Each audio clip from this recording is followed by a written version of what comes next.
A few years ago, I was working in a mid-sized not-for-profit, and one of my colleagues did a literature search about partnering across organizations, and he presented it at a retreat. It was a great lit search. It was very thorough. He'd cited a whole bunch of sources, but I noticed he had not cited a handbook that the research department put out a couple of years prior on partnering across organizations. So I asked him about it, and sure enough, he didn't know it existed. So how does that happen? How does one part of your organization write a book and another part doesn't know? Do you find yourself writing things from scratch when you suspect there was a first draft somewhere? Do people on your staff have different ways of describing the organization or its work? Do grant applications take longer than they should? Today, we are going to get some help. Welcome to Coffee Time with Masterminds. My name is Peta Blakely, and I'm the founder and principal of Blakely Consulting. Joining me today are my co-hosts, Cynthia and Rebecca. Good morning. Hi, how are you, Facebook? How are you, Peta and Rebecca? Good. Good morning. My name is Rebecca Tuttle. I'm the founder and principal of Grant Right Now and Grant Writing for Good. Yes, and I am Cynthia Rojas, and I am the founder and principal of To Your Growth. Hi. And if you are joining us this morning, please tell us in the comments who you are and where you're joining from. Today, we have Matthew Von Hendy with us. Matt is a research librarian and an informaticist who helps nonprofits, evaluators, and scientific researchers to organize their information. Good morning, Matt. Thanks for joining us. Good morning. Hope everyone's doing well out there. Nice to see you, Peta, Rebecca. Thanks. Good morning. Good morning. I'm glad to be here. And I'm glad. Go ahead. What is knowledge management, and why is it important? Oh, that's a really good question. Knowledge management, as I'm sure many people have heard, is one of these terms that's used in so often that the definition of it can get really muddled. What I tend to do is talk about knowledge management in some really simple general terms, and I refer to it as the capture, storage, and dissemination of information and intellectual assets that an organization has created in order to make better business decisions and to reduce inefficiencies. That's kind of a mouthful, but that's the basic idea about knowledge management. I think that term intellectual assets is really interesting and key. It's really important to understand information as an asset. I love that. Yeah, I was thinking IP, which is a term that's more common, intellectual property. But yeah, I think organizations don't realize that their knowledge or their information is an asset and has an enormous amount of value. Yeah. And how they should be using those assets. Because some of them are still hidden away. They don't even maybe realize they have them as assets. Yeah. Yeah, exactly. There's so many things that that are assets in terms of individual creation that the organizations do. Even a mission statement can be viewed in some terms as an intellectual asset, which we can talk about later on. But there are other things that a lot of folks will create in terms of frameworks, theories of change, if they're using those, just internal structures of different. So there's just a lot of opportunities there, but there's also a lot of value that's almost hidden from the larger organizational point of view. But that's a little bit, I don't want to go off on that. We can talk about that. That's a really good point. There are, documents and thoughts, contacts, all of these things floating around an organization. And if you don't know about them, then you can't leverage them and get good value from them. Yeah. One of the things I'll say about knowledge management, if it's done well, and we'll talk a little bit, I'll probably offer a few examples here.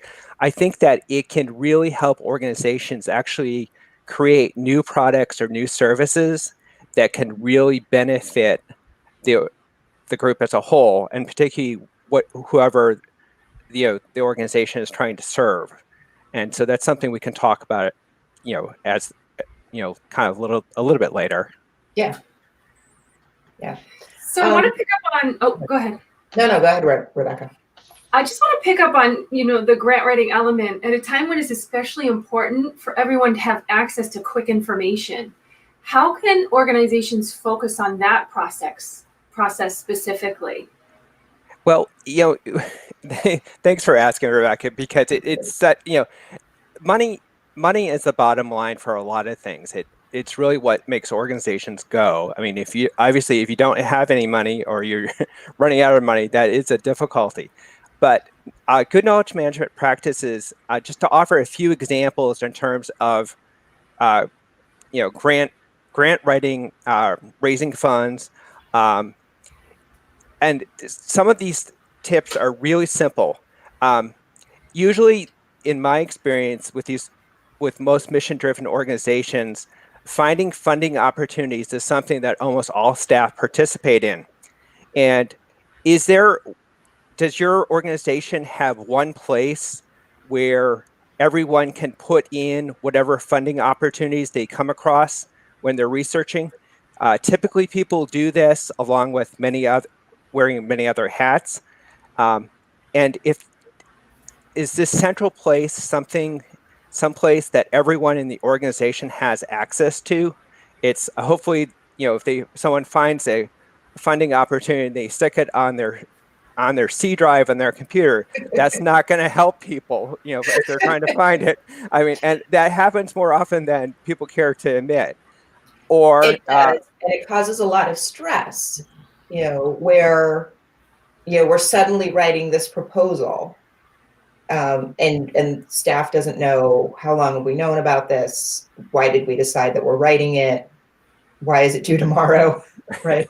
I can attest firsthand to that stress, because what typically happens is in an organization is there isn't one central location for everyone to have access to, but there is a central kind of location where that information is kept. But what happens is, as new opportunities come in, it's like sticky note from HE double hockey sticks. I served in these roles, so I'd come back from lunch and it'd be like, 50 sticky notes here, apply for this, or why can't we go for this grant when they are down the street? I love that you're talking about a central organization and the different elements of that. It's so important, and it will alleviate a lot of that stress. And just to offer a couple more examples, just for the grant writing process, kind of thing. And some of these things are, I don't want to say common sense, but at least from my point of view, from an information point of view, is if your organization has a team that meets on a regular basis, say they meet each week or each month, in terms of making a go or no-go decision about pursuing a funding opportunity, having all those funding opportunities in one place makes it a lot easier to go through everything, to talk about your resource, how much bandwidth you have to actually apply for the grant at the moment with all the other services that your organization is offering. If you don't have a standardized process for reviewing all your funding opportunities, I would argue also that could be something you might want to institute, because that would be a good knowledge management practice, so that you're not trying to apply for a grant 12 hours before the deadline is. I have to tell you, Rebecca, I really appreciate the sticky note method. And I think it's a framework that we need to establish and make it very well known. I'll tell you something. Very early in my research career, I hired a third research person. So it was me and someone else. And then a third person came in, and it was the first time we had a third person. Well, it had been years before we had a third person. Yeah. And I remember him asking for the code book And so, we kept referring to sticky notes or little pieces of paper. And one day he got upset and he said, you guys don't even have a code book. And I said, are you kidding? That's such an insult. Look at all these sticky notes. The cookbook was on a corkboard and there were a bunch, and I could tell you anything once I looked at the sticky notes. And so I stopped doing that, but we did it for years. And so I wonder, Matthew, at what point does it need to be formalized and centralized so that, is it 2 people in a team? Is it, 5 people in an organization? Like, at what point does an organization need to say, okay, we have to begin to manage our knowledge?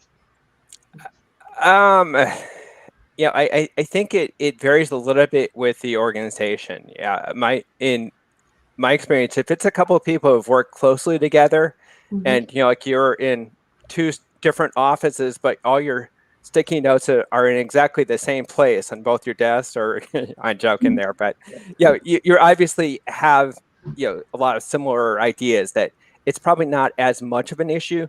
But I think as soon as you get over more than 2 people, it's good to have some type of a little bit more of a standardized, some knowledge management practices put in that you can use. A lot of these are really simple. I'll just offer another example that always comes up when I hear about people grant writing in terms of finding information, is a lot of the grants will have standard things that they ask for. Like, they ask for your mission statement.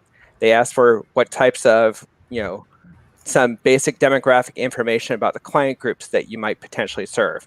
And if you can have this stored in one place, you don't have to go back and recreate the wheel every time you're applying for a grant.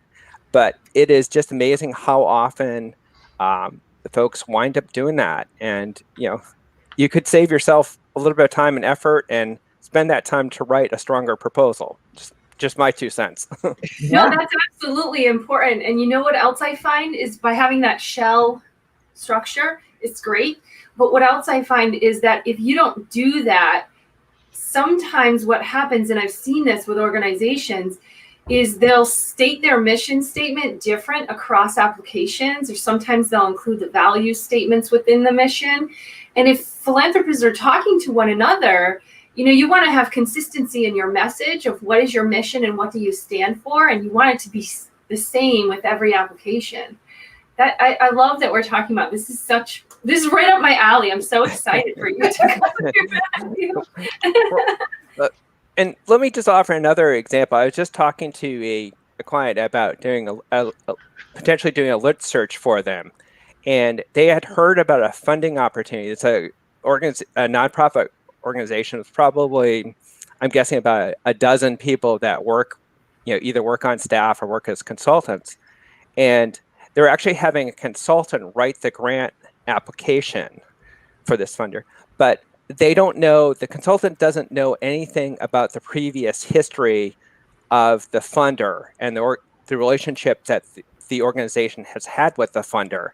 And so if that information was captured in some central place, they would know that one of the principals of the organization actually knows a high-level person at the foundation, and so that would be that's a key piece of information that the consultant should know, because they'll know a little bit about what the conversation has been between the principal of the organization seeking the funding and the funder themselves. So just one example of knowledge management could be that's at work there. So anyhow. And this is, so important in terms of keeping your staff on the same page in a lot of ways, telling the organization's story consistently, understanding why we're going for a particular grant at a particular moment in time. It really has implications for the culture of your organization to think about your information as a shared asset.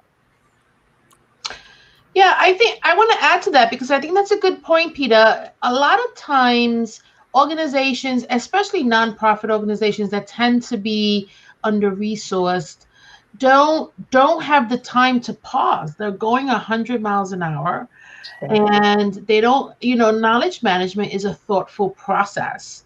right, and requires some type of organization.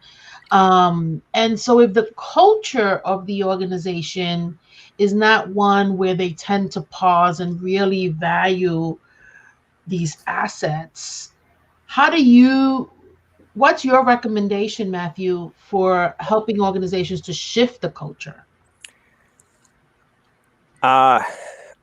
Well, maybe it's the librarian and me that comes out, but I really think that basically making all the information you can as accessible to your staff is crucial, and that decision starts up on top. So it's really kind of ultimately it empowers your staff. It really makes people feel included as part of the team and the decision making process. And so that's part one of the things. There are simple things that people can do with knowledge management, and that is making sure that everyone that there is a central place or central method that everyone has got access to with whatever information that they need to do their jobs, and whatever information. I would say it's almost transparency for the internal staff with the knowledge management. I'll just give one really simple tip here, and that is, say, saving files with the same naming protocol so that staff members can go in and access them, or saving them in a clear place, say in an internal directory or intranet, if people have that, as opposed to saving it in 10 different files or folders where no one can find it, or people find, the joke about version control. There are, 10 versions of the same document that might be out there. So I think that if there a little bit of time is spent doing this, in terms of thinking about knowledge management and hiring a knowledge management consultant or trainer to come in and help the organization, maybe even for part of a day, that ultimately it's an investment of a little bit of time that will pay large dividends further down the pike, particularly, say, in the grant, the fundraising or the grant writing process is one example that we've been talking about. Yeah. So it's not good practice to have 10 different documents with the suffix final. really final. Well, we've all had the experience of various places we've worked of spending a lot of time working on a document, thinking it's the final version of it, and you have someone who says, "Oh no, this is not.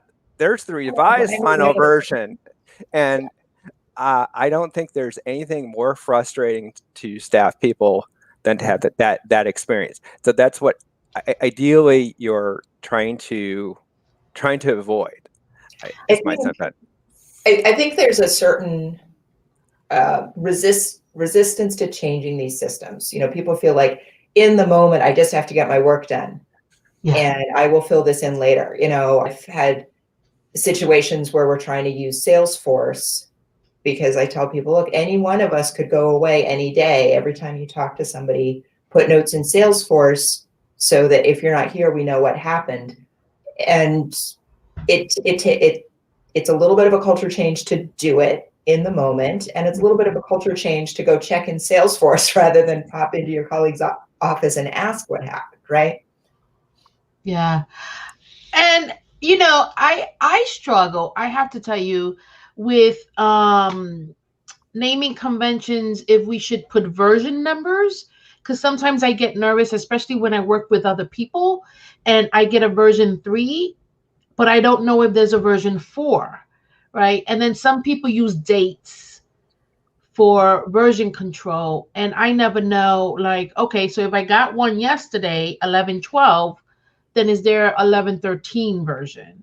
And so I think the naming convention even needs like a code book almost, because it's all these conventions make me nervous because I never know if there's a later version. And so I don't know if you have found that's in the implementation, right? Right. if you found a solution to that problem, or is that just coming to agreement as a team? Google Docs for the solution to that Google Docs. problem. Oh yeah, Google Just Docs have solves this email for a lot of drafts people. around. Yeah. Oh, there are different, I've seen places that have had a little bit of success doing this, but I also think it's a little bit of somewhat of a chronic issue. Like, it's something that people have to always be aware of, and there ideally to be some type of agreement. But you see so many organizations that wind up, they have like an intranet and there's no naming protocols. And so they wind up having to put in a Google search box for their intranet in order to find the information, because it's it's not findable. I guess that's part of the bottom line when I talk a little bit more about knowledge management, is part of what you're looking for is you're also trying to make sure with the knowledge management protocols that your information can be, that people can find it, or I call it searchability. Like, if at some point a year later someone's trying to find some previous information you've used for a grant application, but they can't find it with whatever internal system that you have, could be an intranet, could be a Dropbox directory of files that your organization is using, but you want to be able to make that information accessible to the staff people when in the time that they need it, so they don't spend a lot of time kind of floundering around and eventually having to go to someone and say, where is this? Yeah. So anyhow, my 2 cents back. Go ahead. I've heard from a lot of different organizations that they're particularly struggling right now because everybody is working remotely. And so they used to address some of these issues by literally hanging over the cubicle wall and asking their colleagues for help. And we can't do that right now because we're all working remote. So what could an organization do given the current constraints and the rushed transition to working remotely to try and make this go a little bit more smoothly? Well, I think that you've asked the magic question that almost all mission-driven nonprofits are really dealing with in kind of our COVID times. And some of these things are really fairly. I'll just offer a few really practical suggestions about what group organizations can do. That one is to make sure that everyone's got can access whatever platform that your organization is using to store information. I mean, this sounds kind of like a no-brainer, but excuse me and I don't mean that disrespectfully, but it's kind of like, if you're using some type of, say, you're still using your organization's intranet or what's behind the firewall, does all your staff have access to get behind the firewall? It's a good point. And I was just talking to another consultant who's working on a project for an external organization, and they're waiting. They've waited a month to start working on this project because they need to get access to the internal behind the firewall of an organization, and they haven't been granted permission yet. Again, not a huge issue in this context, but still, it's something that if you have internal staff members, they need to have access to whatever information they have. There's so many great information sharing resources that are out there now that can be used in a variety of ways that are publicly, I don't want to say publicly accessible, but they can be formatted so that a group can share them. Obviously, something, Dropbox has been around forever. There are, I do a lot of citation work, and so just sharing articles, citations. I'm an EndNote user, and there's actually a public version of EndNote that's out there, EndNote Desktop. It's available. It's usually a 30-day free trial. If you're working on a short-term project, that can be good, particularly if you have, one of the issues obviously is team members are now scattered all over the country potentially. And so in terms of that really reduces that geographical distance. So just a couple of examples that folks could use, and there's certainly others that, I'd always be glad to chat with people, because every mission organizations is different in terms of what they're trying to accomplish in terms of knowledge management and kind of what their contexts are. So, and there's specific tools that might be a little bit more relevant to them than other tools. I just wanted to bring up Myra's had a comment, and I didn't want to interrupt you, but it was relevant to what you were saying, Matthew. So she says access is so important, and I just wanted to acknowledge Myra's comment. Yeah, I think that goes back to the thing we said at the very beginning about your information being an organizational shared asset, and there is a lot of power in that, for better or for worse. And making sure that people have access to the information that they need is the organization's responsibility. Actually, I'll just mention one thing when we turn in terms of talking about grant applications and grant writing and raising funding. And I was actually working with a scientific nonprofit. I won't mention who they are, but I was talking to them about knowledge management, and they actually noticed when they were writing funding, applying for grants, that they were getting funded for a certain type of grant on a more consistent basis than the general types of grants they were going for.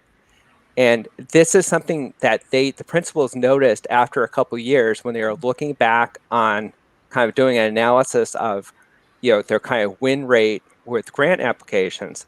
And they actually pivoted their grant writing a little bit more to this area. It's kind of a little bit of a nuanced thing, and they've actually gotten quite a bit of funding in that area. And so that's one example where you talk about potentially a new service that's come from a good knowledge management practice. They had stored all their information in one place. They could do analysis of it in various ways kind of quickly. And that's, so that's just one small example of how your good knowledge management practices can help an organization develop new or innovative services or products, which is ultimately good. I love that. And so thank you for going back to that point, because I wanted to come back to that point about how knowledge management then translates into innovation. But so thank you for that, Matthew. I have to tell you, knowledge management, you mentioned earlier that it's a word that gets tossed around. For me, it's a newer term, and it's new for a lot of nonprofits. And I think as the last 10 years, we've seen more and more funders asking for outcomes, asking for data, really wanting nonprofits to articulate their impact. And so as that is increasingly moving forward, and we start to really create that level of sophistication among service providers, knowledge management now comes into the picture. But I think it's still a new term to a lot of nonprofits, especially small ones. Mm-hmm. And so this is going to take a while. It's I think. I think that's an important topic. I think you raise an excellent point. That, I mean, a lot of what, and not to sound too practical here, but a lot of the issues that we talked about are something that nonprofits always deal with on a daily basis. Right. But in terms of having kind of a name for it and kind of a process, that knowledge management's a relatively new idea in terms that you can look at it as kind of a holistic whole and apply kind of a system to managing this. The other thing I should mention, I know we're kind of going towards the end here, but is the other issue that nonprofits are dealing with is there's just a torrent of information that's out there that can be used to make decisions, kind of publicly available information that's out there. Say census data that can be pulled in with when you're writing a grant application. It's just one small example. It's just, so there are fewer and fewer resources and more information out there. So knowledge management can be a real tool for trying to manage those two conflicting forces, so to speak. and make most use of your staff and your time. That's awesome. I think that's my big takeaway, is to think about all of the information and knowledge in your organization as a unit, as an area of work. I think we saw all of these inefficiencies as one-off problems and irritations. But when we actually think about our knowledge as an asset, what we do with it, how we store it, how we leverage and maximize it, and pay close attention to it, there is a whole lot of power that we haven't been necessarily harnessing. Yeah, I think my biggest takeaway is this idea of access, right? So we assume people have access, but the example that Matthew gave, I've seen before. I worked for an organization a while ago where they have a VPN portal that you have to go in through. And I mean, the amount of times that I had to call their IT department to get in, and I did what you are advising people don't do. I took the files and put them in my own drive so I could work with them. Well, I used to have a VPN where it was this little screen, right? I had to open a piece of software and use this little screen and all the software within that screen. And it disabled everything else about my setup, right? I couldn't use my second monitor. I couldn't use it if I was on the road. With the result that you end up storing things on your C drive and saying, oh, I'll upload it later, right? And, what if we thought that, the most important thing about this system is that it's easy to use, right? That we need to encourage, not discourage people, and make sure they're in the system. That would have implications for how IT does their jobs too. Yeah. Oh yeah. All right, I'm blurring out, so it must be the end of the show. One of the things that we didn't touch on, which I think this ties back to with the issue of transparency, is with a lack of transparency either comes fear. And so we have to get through that fear and figure out that hesitation to get to the transparency, and explaining to people that there are reasons why there are levels of access. And so my biggest takeaway is, if you find that this conversation is something that your nonprofit is not ready yet for, what you can do is figure out the systems that work to give the right departments or the right sections of your organization the access that they need to be successful in their work. And then someone else can tie those access management systems together, so it's one cohesive system. Thank you. So folks who are watching, please add your takeaways in the comments. Matt, what do you want to leave us with? What is the one thing we should all go back to our desks and look at after this show? I would say take a look at what information that you have. And I would actually say do what they call a knowledge management audit. See what resources your organization makes use of, what resources are information that your organization has created or has stored, and also what you might need going forth. And that's something obviously that we could do another half-hour show just specifically talking about a knowledge management audit, or what sometimes people refer to as the information audit in the library world. But that would be beyond the scope of obviously what we're talking about here today, in terms of time. But that would be the one thing I would say. And in simple terms, just think about knowledge management. Start, if it's not on your radar, put it on your radar. I know that people have multiple things that they're thinking about and doing, but it's something that I think is really worthwhile. Yeah, and it really highlighted, it's going to get more and more and more important. And the advantages of getting our arms around it are even greater than we might have imagined. Oh yeah. Even as a one-person shop, I'm starting to think about auditing my information a little bit more. And certainly with the data, just the sheer amount of data that is coming in from everywhere with the data sets, there's just more and more information that's out there, both that's being produced internally and also externally, that it's can just get more and more important.